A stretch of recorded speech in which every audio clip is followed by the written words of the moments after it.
A lot of questions about the Texans offense. Let's get into them. Let's hear from the guy that's going to be calling the plays, most likely without CJ Stroud. Let's go inside the locker room.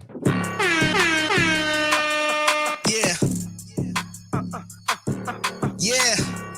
It's the locker room on YouTube. You know what it is. Let's get it. Hey, locker room. Yeah, we in the locker room. Texas Welcome talk. to the locker room, number one source for Texans daily digital content. I'm Landry Locker. You can hear me Monday through Friday, 10 to 2 Central, Sports Radio 610. That's where you heard Andre Johnson today. You can check that out on the Odyssey app. You can tune into the show tomorrow. Probably as good as I've heard Andre Johnson. I'm not just saying that because it was another exclusive interview on In the Loop. I really thought he was good. I think you will as well. We'll do a little video about it, and we'll also have it on the show. But appreciate you for coming through. It is Texans versus Titans week. There's a lot of emotions going on with the Oilers uniforms. We might get into that a little bit later on through the week. Be sure to subscribe, like, right along, and we'll talk about that. But the big news today, CJ Stroud misses practice again. Status was already in doubt. It's more so in doubt now. As a matter of fact, all signs point to Davis Mills. We'll get into the questions about the Texans offense, but I don't even know where to start without CJ Stroud. And one of the guys who's going to have the biggest role perhaps in figuring out what the hell to do is offensive coordinator Bobby Slowik. By the way, Nico Collins and George Fant also missed practice. So your top remaining wide receiver and perhaps your best right tackle, injuries or not, their status up in the air. We have seen Fant, though, miss Wednesday and Thursday and then be good to go on Friday. So keep an eye on that. Tomorrow we should get some clarity there. On the defensive side of the rock, Will Anderson, he's apparently in a boot. Blake Cashman, he's hurt. And Tavier Thomas, they also missed practice. So right now, the strength of your defense is the secondary. I don't know what that does for D'Amico Ryans. Hopefully, he's just not sitting back in zone. Maybe there's a little bit more of aggressiveness, and you trust the guys in your secondary. But what the hell do I know? That's why they paid D'Amico the big bucks. We'll get into the biggest questions heading into the weekend with the offense. But first, let's just hear Bobby Slowik, the offensive coordinator for the Texans. Let's hear what he's got to say about some of the things that we may be wondering heading into this ball game without perhaps the rookie of the year and perhaps a Pro Bowl performer and perhaps a guy that you're very dependent on. Not perhaps, definitely. Here's Bobby Slowik. I mean, I think he's proven that he's played games already, over the course of a couple of years. He's really adapted well to our system. He's done really good on kind of our movement stuff, our keeper stuff. He's adapted to our drop back game, which is different than a lot of other guys, or not other guys. It's different than other schemes. He's been in just how we approach it. And then, play pass, I think typically guys kind of figure out pretty quick. It's more, adapting to the drop back. He already has a feel for the keepers, and then the nomenclature and being able to use the verbiage. He's really picked that up pretty quick, which I think is a testament to kind of how smart he is and how he's been doing the whole time. All right, so that's the sales pitch on Davis Mills. I don't know what he could have said to sell you on Davis Mills. I know they said a lot of good things about him in the offseason and in training camp, but it's just kind of one of those situations that we are just kind of stuck in. Nico isn't available. How beneficial is it to have Davis have worked with John Mechie and Xavier Hutchinson from OTAs all of them? Yeah, I think that's for everybody. That's kind of for all of them, we feel great about our. This is the benefits of Davis Mills working with his receivers that he's going to throw to before. Quarterback room all the way across the board. We feel great about our receiver room all the way across the board. So, there's times after practice, CJ's getting reps with some guys that are on practice squad. He's getting reps with Steven Sims. There's times Case Keenum is out there after. Y'all catch that? He mentioned Steven Sims. Now, he said it was CJ, but he mentioned Steven Sims. I think we need to keep an eye on that. Practice, getting reps with Robert Woods. And, we really mix it up. We're very intentful when we try to mix it up. And Davis, after practice, being able to connect with these guys at any time, making sure we're always where we're on the same page. We can feel guys out of the breaks. as a quarterback. That's usually the biggest thing in this offense, because we're so aggressive in how much we trust letting it go. Like, we really emphasize letting things go early on a lot of concepts, and that takes No, I hope there's some difference in trust and some sort of balance in trust between Davis Mills and CJ Stroud. a lot of trust in receivers and in believing that guys are going to be where they need to be out of breaks, and that's something earned. You have to put the work in for that. So we're very intentful in making sure that everybody kind of gets their fair share all the way across the board, both ways. Yeah, I mean, we're hopeful on CJ. He's going to go through the process all through the week. We'll see where that ends up, and then we feel great about the guys in the quarterback room, and I'll leave it at that. Okay. One follow-up question, if I can. I just want to know what you saw from Davis during the training camp battle between him and CJ. Some people have remarked that was probably good for him. What did you see from him during that period? Yeah, I think competition is good for everybody. Like, we approach camp. I said this before, like, every position had competition at it. There was no set in stone spot. We believe in that a great deal. We think that really sparks growth. You can't always be comfortable and expect to improve, and we kind of want to simulate some uncomfortable situations. And we did that as much as we could. We did that with CJ, obviously coming in as a rookie. We did that with Davis. We did that with Case. We did that at receivers. We did that at O-line. Like, we've kind of done that all the way across the board. And you can see, like, just like in everything, there's another level of intensity. There's a new urgency that you have to have when you know that something's not given to you. You have to go earn it. And whether you do that or you don't, whether you win or lose in that specific competition, like, it makes you a better player. I think that shows with how we've played this year, just the amount of injuries and things that we've had to work through, and how we've kind of just constantly had a next man up mentality. A lot of that, we believe, was built. Yeah, that didn't look too good against the Jets, sir. In camp, and built just with the foundation of what we want to be as an organization, as an offense, and as a defense.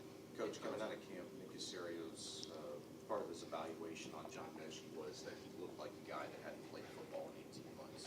Understanding that was his evaluation, I'm curious as to what yours was of Mechie, and then how much of that gap do you think he's closed to this point? Yeah, I'd say a significant amount of the gap he's closed. He's definitely looking more like the John Mechie that was at Alabama, that we saw on film when he was coming out in the draft.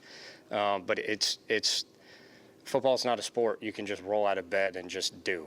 Like, they're, especially at this level, when you go against the elite athletes and guys that you have to go against day in, day out. Like, there's a lot of skilled training that needs to go into that. There's a lot of, like, built up leg strength, built up contact strength, built up speed. Like, it's a lot, and having to go through what Mech went through, and not even without that, not having stepped on the football field for 18 months like that, there's no way around that, not showing.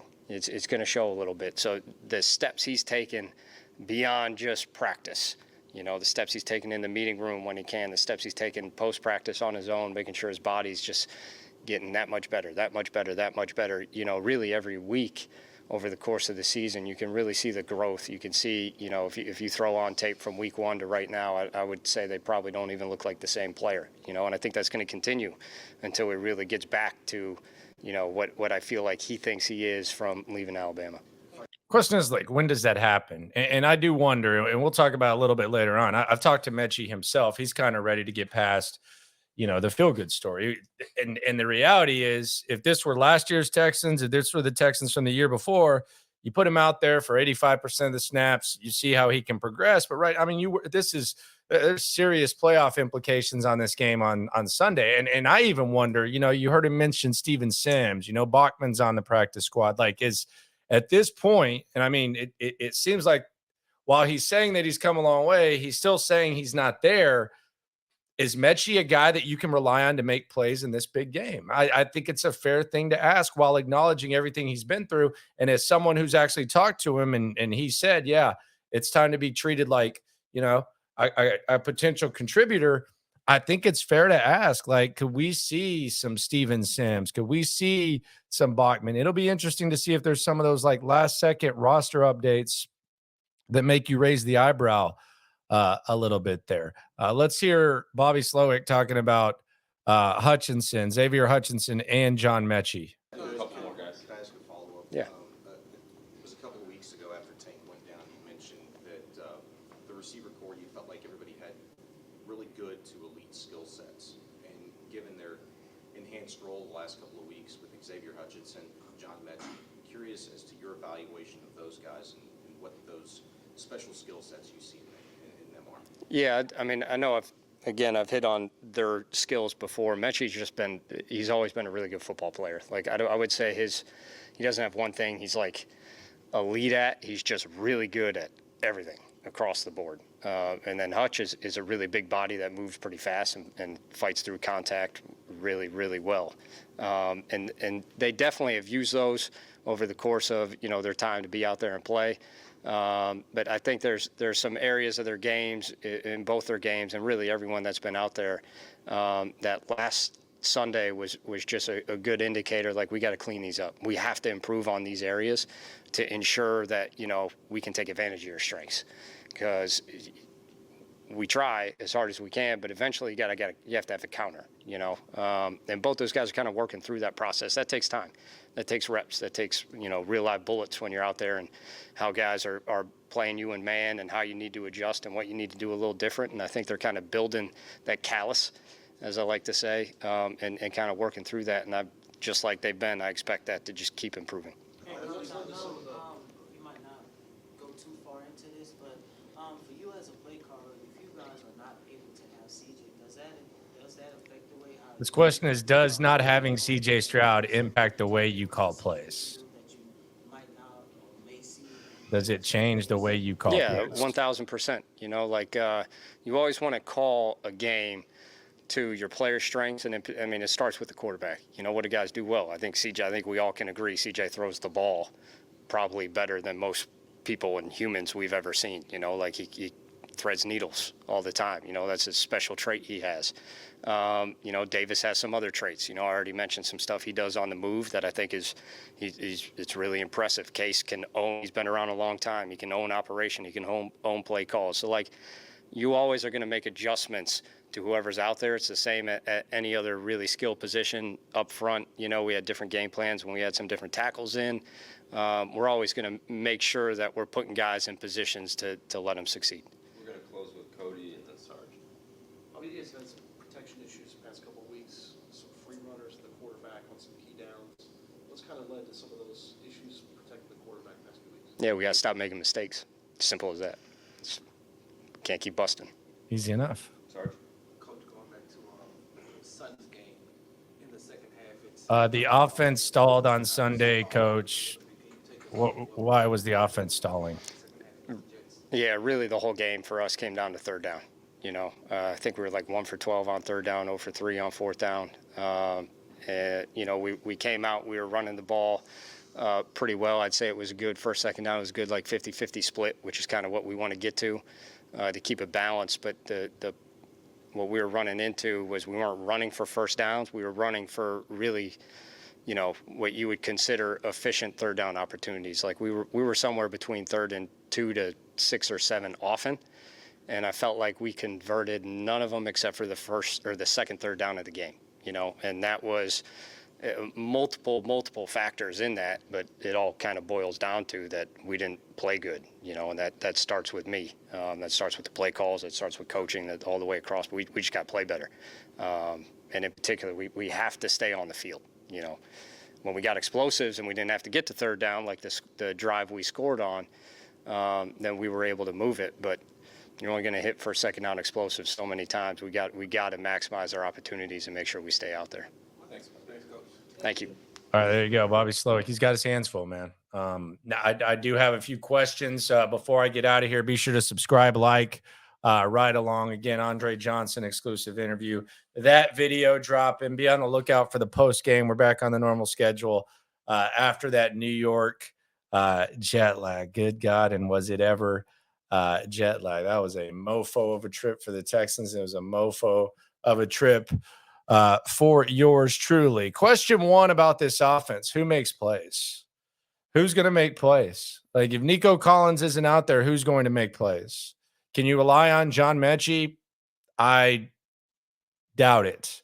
I hope, but at this point, I doubt it. I'm looking at John Mechie like a sophomore in high school that you got 2 more years with, and there's been improvement from year to year.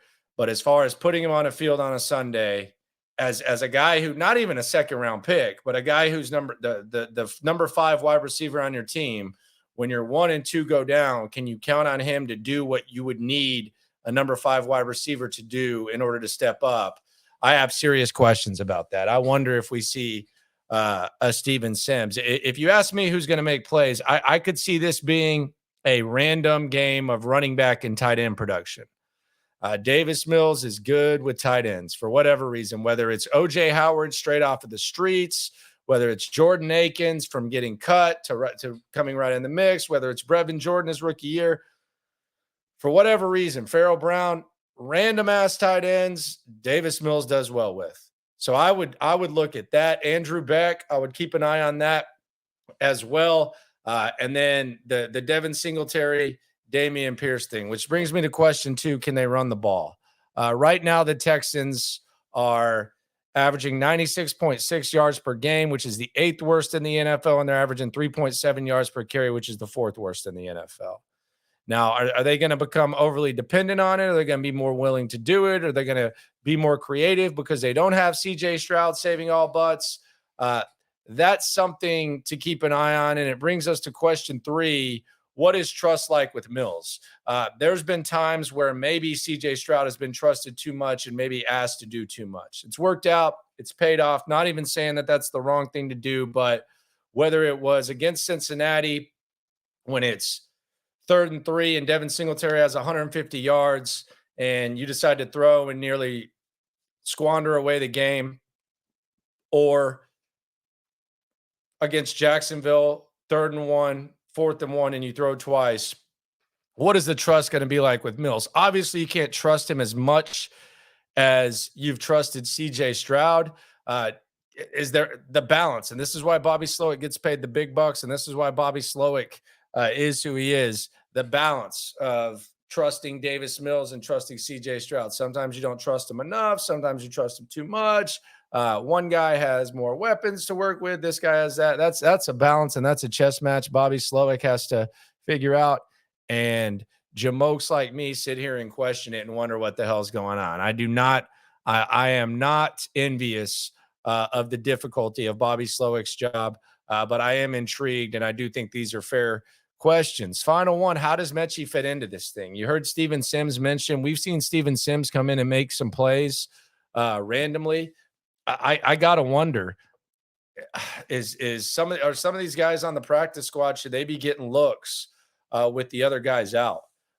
It sure as hell looked like you could have found some guys off the street to do as good a job and get as much separation as this wide receiver core did against the Jets. Could it have been a weather thing? Whatever, I don't know. But I do wonder how Mechie fits into this thing, and Mechie wants to be evaluated like an NFL ball player.